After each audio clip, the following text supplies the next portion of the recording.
دوستو آج کی ویڈیو میں ہم آپ کو شیو کمار بٹالوی کی لائف سٹوری سنائیں گے۔ شیو کمار بٹالوی کون ہے؟ ابتدائی زندگی کہاں اور کیسے گزری؟ تعلیم ادھوری کیوں چھوڑی؟ پہلا پیار کس لڑکی سے ہوا اور اس کی موت کیسے ہوئی؟ دوسری محبت کس سے ہوئی؟ لڑکی کے والد نے اس کو انگلستان کیوں بھیج دیا؟ پھر یہ شیو کی وفات کے بعد کیوں آئی؟ اس کی یاد میں شیو نے کون سی مشہور غزلیں لکھی؟ شیو کی شادی کس سے ہوئی؟ اولاد کتنی ہوئی؟ صرف 37 سال کی عمر میں وفات کیسے ہوئی؟ یہی موضوعات ویڈیو میں ڈسکس کریں گے۔ چلتے ہیں ویڈیو کی ابتدائی زندگی۔ شیو کمار کی کہانی کا آغاز پاکستان کے ضلع نارووال کی تحصیل ظفروال میں واقع ایک چھوٹے سے گاؤں بڑا پنڈ سے ہوتا ہے، جہاں وہ 23 جولائی 1936 کو پیدا ہوئے۔ وہ ذرا بڑا ہوا تو اسے مقامی اسکول میں داخل کرا دیا گیا۔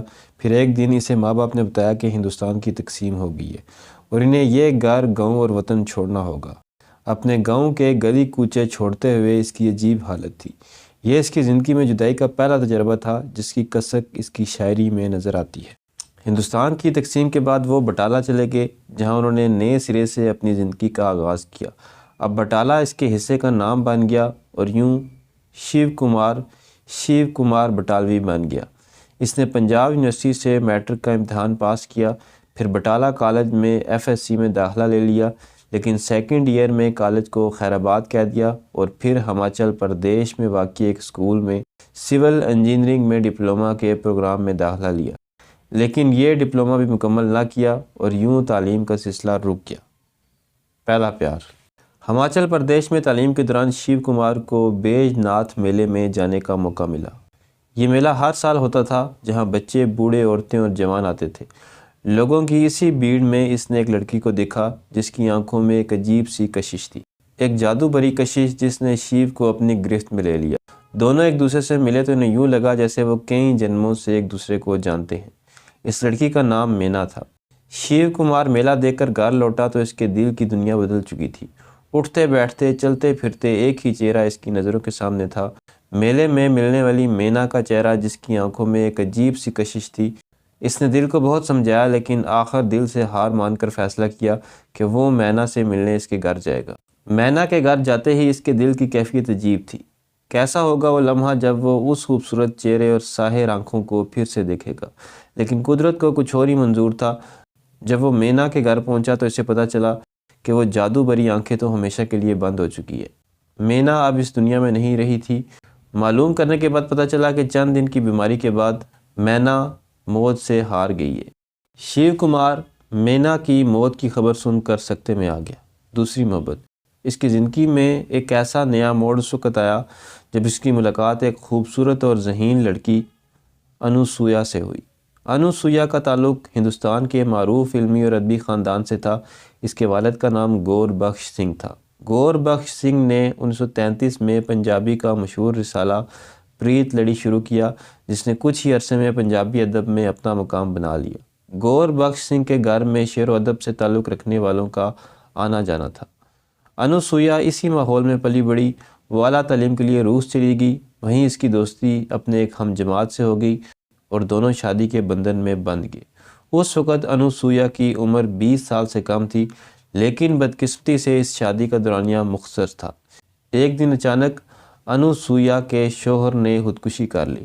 اس خودکشی کے پیچھے کیا وجوہات تھی، یہ معمہ آج تک حل نہ ہو سکا۔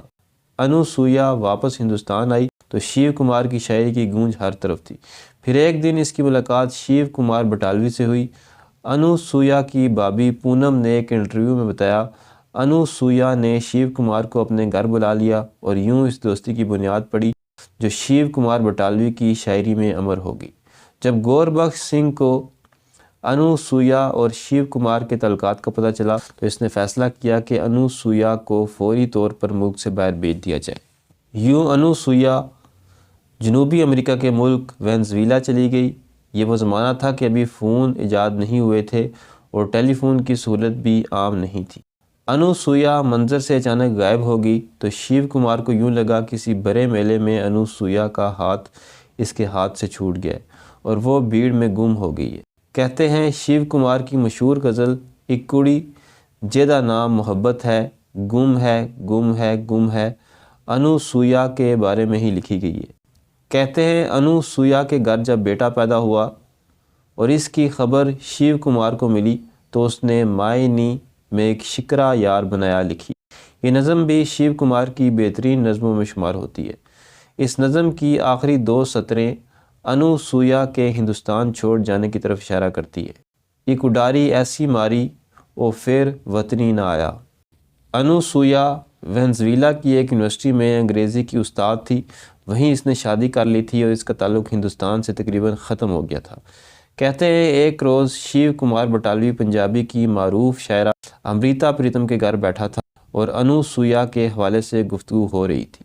شیو کمار نے اپنی جیب سے والٹ نکالا، اس میں انوسویا کی تصویر تھی جو انوسویا نے شیو کمار کو دی تھی، اور تصویر کی پشت پر اس کے لیے محبت بھرے جملے لکھے تھے۔ کہتے ہیں شیو کمار کی زندگی اور شاعری پر سب سے اہم اثرات انوسویا کے ہیں۔ انوسویا وینزویلا کے قیام کے دوران صرف 3-4 بار ہندوستان آئی۔ آخری بار جب وہ ہندوستان آئی تو شیو کمار کا انتقال ہو چکا تھا۔ انوسویا شیو کمار بٹالوی کے گھر گئی اور اس کی بیوی ارونا سے ملاقات کی اور اس کے ساتھ بیٹھ کر دیر تک شیو کمار کو یاد کیا۔ 8 ستمبر 2020 کو انوسویا کا بھی انتقال ہو گیا۔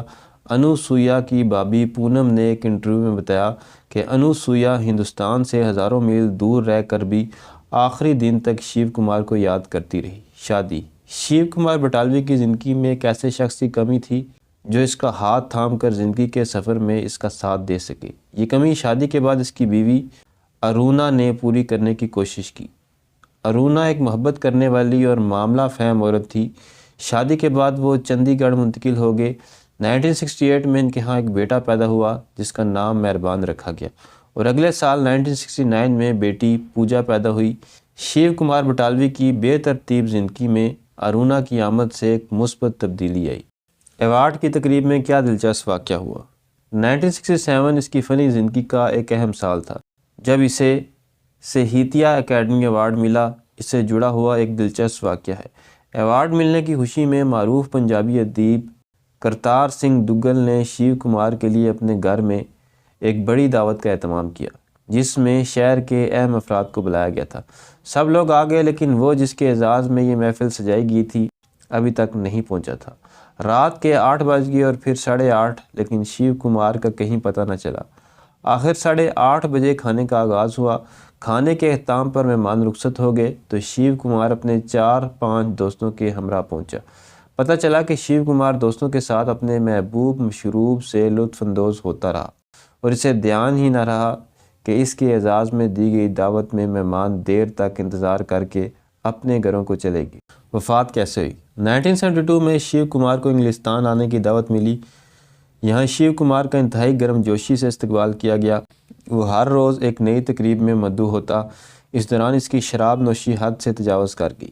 یوں بے خوابی، مے نوشی اور بے آرامی نے اس کی صحت کو بری طرح متاثر کیا۔ کئی ماہ انگلینڈ رہنے کے بعد وہ ہندوستان واپس آیا تو اس کی بیوی ارونا اس کی حالت دیکھ کر دنگ رہ گئی۔ ارونا شیو کمار کو لے کر ہسپتال گئی لیکن شیو کی زندگی کے چراغ کی لو لہجہ بہ لہجہ مدھم پڑتی جا رہی تھی۔ بالآخر 6 مئی 1973 کو شیو کمار کی وفات ہو گئی۔ اس وقت اس کی عمر محض 37 برس تھی۔ یہ تھی میری آج کی ویڈیو، ملتے ہیں اگلی ویڈیو میں، تب تک اللہ حافظ۔